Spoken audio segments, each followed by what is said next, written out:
video was requested by one of the members at marquettism.com. He has had a consultation and he's now building a business which starts with a product, and he had the good fortune that someone wanted to invest. And I said to him, you must make sure that you are ready for investment. And generally, when you get an investor, you want to be able to tell them a clear story on the journey of their dollar, which is to say that you've built a money machine that can turn $1 into $1.30, or it can turn $1 into $2. That'd be a great money machine. But whatever the case is, you should have a coherent narrative that proceeds 1, 2, 3, 4, meaning in a very simple linear way so people can understand how it is they will make money when they invest in you.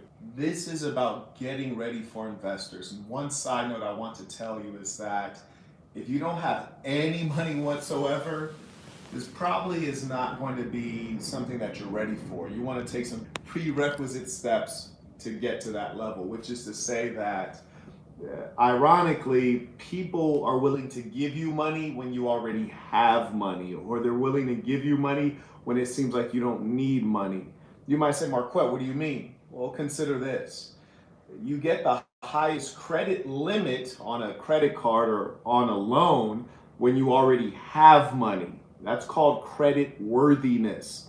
Investors are looking for a similar measure. So number one, getting ready for investors. This is how you explain to them how and when they should get their money back. And this is a general presentation. We're doing a high-level view. You don't have to go in on this close because I'm talking to you. Okay. So number one, investors are putting money in to get money out. They're not charity donors. Investors are business persons who are looking to make a profit. If you don't have a money machine that makes a profit, you're not ready for investors. If you're accepting investor dollars without having your money machine already established, then you are essentially scamming, because you're taking their money with no realistic hope of being able to multiply or grow it. So the number one thing is you need to address the investor interest, which is, how do I get more money from giving you money? The first thing to understand is that they should know, well, how much money do you need, right? You shouldn't say, I'm raising money. You should say, I'm raising $50,000 to achieve X, Y, and Z. I'm raising $1 million to grow my business to this revenue point. So you should be able to tell them how much money you need from them, how much they should expect to get out, or when they should expect to get their money out of your business. Which is to say, are you paying dividends? Are you giving them cash on cash? What's the nature of the deal? Also, some investors are going to know, well, if I give you money, what percentage of your business do I own? This is a common question, more so for less experienced investors. There are various classes of investors, which is to say, some people, all they do is invest. They don't have a primary job. They don't build their own businesses. All they do is allocate capital, that is dollars, into other people's businesses. They are investors. That's what they do for a living. Those who are less savvy as investors, they're always hyper concerned with, well, what percentage do I own? Do I own 20% of your business, 30%, 50%? That's a bit of an amateur question, and I'll show you why in a little bit. But it is an important thing for you to have thought through, just in case they ask, well, if I give you $80,000, what do I own? They're essentially saying, what is my interest? If I give you $80,000, what money should I expect to get back? What is the profitability? What's the timeline? They're trying to figure out that. Those are the underlying concerns. And lastly, what you should know is that when you're raising capital for an early stage product, the investor is investing in the entrepreneur, your education, your integrity, your reliability, your network. They're not investing in the product or the business. They're investing in their belief in you that you can get the job done. And just side note, I don't invest in anyone, so please stop asking me to invest. I'm not going to invest, I promise you. There's no idea good enough. There's no person good enough to get me to invest. Please don't try. Investors invest in the business person, not the idea. And one thing I want you to know is you have to be believable. So if someone tells me, hey, Marquett, and this has happened many times, it makes me chuckle every time. They say, hey, Marquett, I want to build this app. I want you to invest in it. And first off, I'm like, wait, what was your name?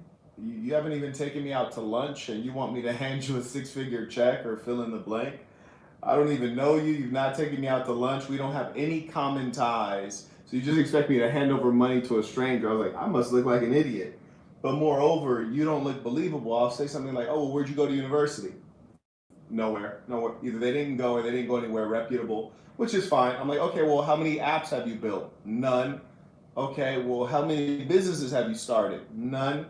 You're not believable. You need to be believable. It would even make more sense to me if someone said, hey, Marquette, I'm creating a delivery service. And I'm like, okay, where'd you go to university? Nowhere. Okay, that's fine.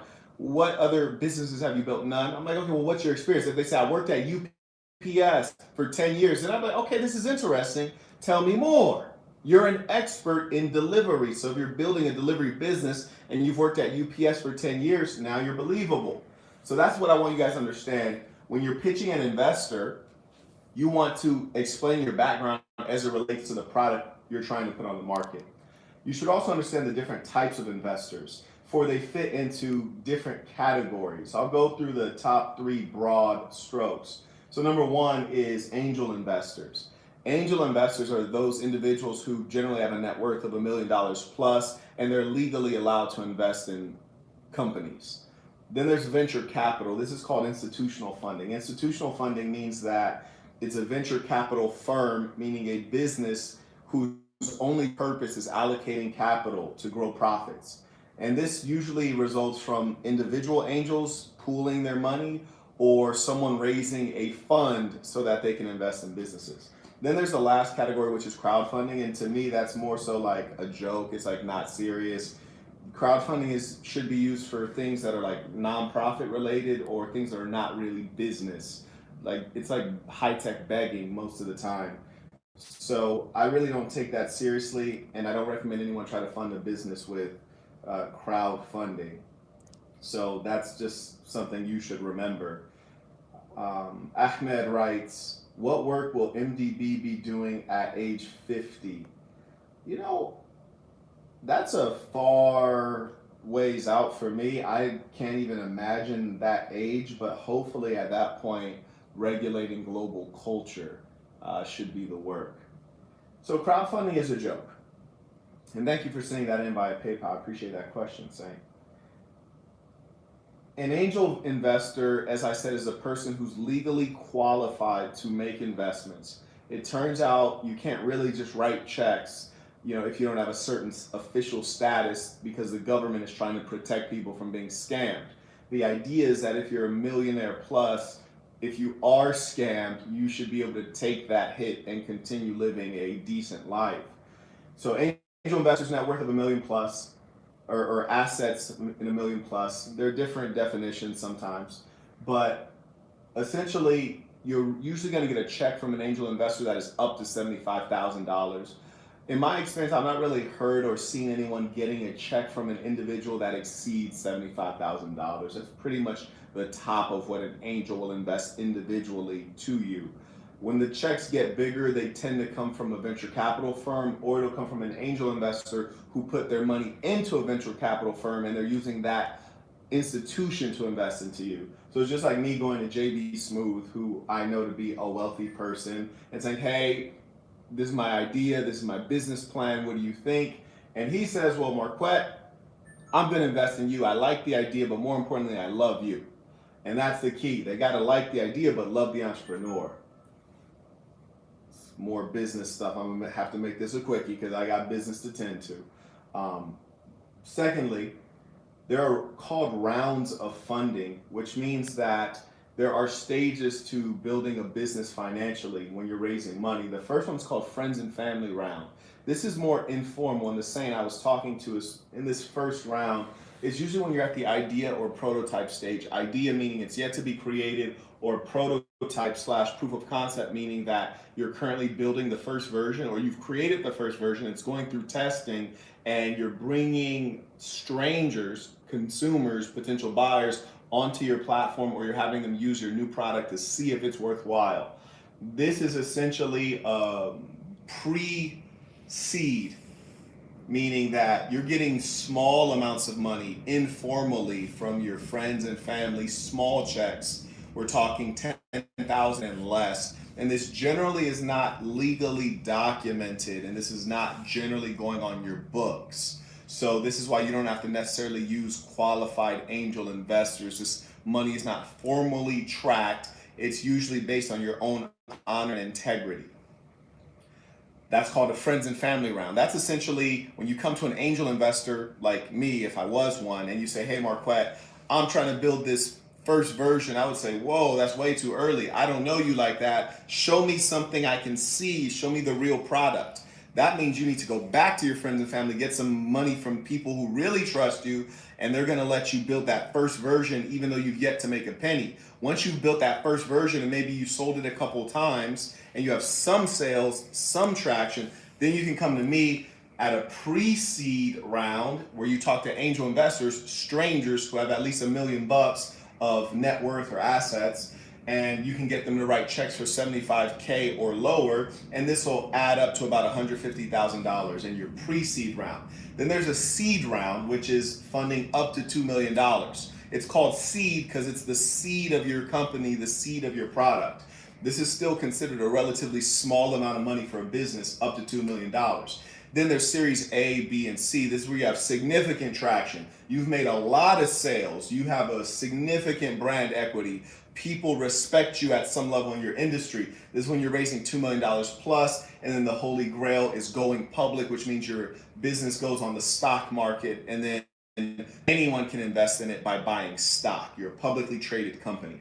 Those are the stages. Now, there are investment instruments. Investment instruments are convertible debt note, safe, warrant, selling stock, preferred stock, or common stock. These are the different contracts, so to speak, that people can use to give you money. This is not what your friends and family would use. This is what your angel investor would use. This is what your institutional investor, meaning the venture capital firm, would use to invest into you. These things are fair. The convertible debt note is probably the most basic. These are all fairly simple instruments until you get to the preferred and common stock. When you're using these instruments, you should definitely use an attorney and an accountant to, handle this stuff right here. This is farther down the road. Now here's your basic story that you're going to tell to an investor. What will I use your investment for? Let's just make it super simple. I'm creating a pair of denim jeans. Here is the picture that I'm using to create this prototype, version 1. I've already paid to create my version 1 prototype. It cost me $800. Now that I've verified it's high quality and this is something people want to buy, I now want to purchase 300 units so I can sell these jeans. Now, mind you, notice me, I already have some sweat equity and I have some of my own money invested. That makes it more meaningful for an investor when they know you've put some money in, which is why at the beginning I told you that investors want to invest with people who also have money, right? I don't want to have an entrepreneur say, oh, I'm broke, I work at Jack in the Box, I need you to bankroll my whole idea. I want an investor who says, an entrepreneur who says, I do work at Jack in the Box, but I saved up $15,000 and I've invested all of my money into this. I really believe. Then I'm like, okay. You're responsible to save up your own money. You've invested some of your money. Let's see what you're talking about. Anyway, so I go to the investor. I say, I'm making these pair of jeans. I've already made the prototype. It's high quality. People want to buy it. I need to produce 300 units because that's the minimum order that the factory will accept. For 300 units, they're charging me $18.80 per piece. That makes the total with the shipping to my home about $6,000. This is where I need you to come in. I need you to invest that $6,000. Then I'm like, okay, tell me more. Then you say, okay, well, these jeans, even though I'm getting them for about $18.80, let's say $20 fully loaded, meaning the shipping included per piece, I'm going to sell them at $60. If you sell 300 pairs of jeans at $60, that's $40 of profit per pair of jeans. When you carry that for the whole batch, that means I'm going to make about $12,000 on 300 pieces. Now, that's a good amount of profit, and what I'm going to do with that profit is I'm going to use it to take my second round of product. So once we increase the product to, we're going to go up to 600 pieces. Now the price per piece from the manufacturer went from $18.80 all the way down to $9. But the fully loaded price is $10. That's including shipping, right? So now I'm getting the jeans for $10 per piece. That's going to increase my profitability from what would have been $40 now to $50 per piece. And I got 600 pieces. Once we sell all 600 pieces, then we have $30,000 in total profit. That's what we will have at the end of year 2, and that's when I'll be able to return to you $9,000. You give me $6,000, I return to you $9,000. So essentially, what I'm saying to you is for every $6 you get $9. So if you invest $6,000 with me, I give you $9,000 in 2 years using this plan. That is the very simple calculus you should be able to point out to a potential investor.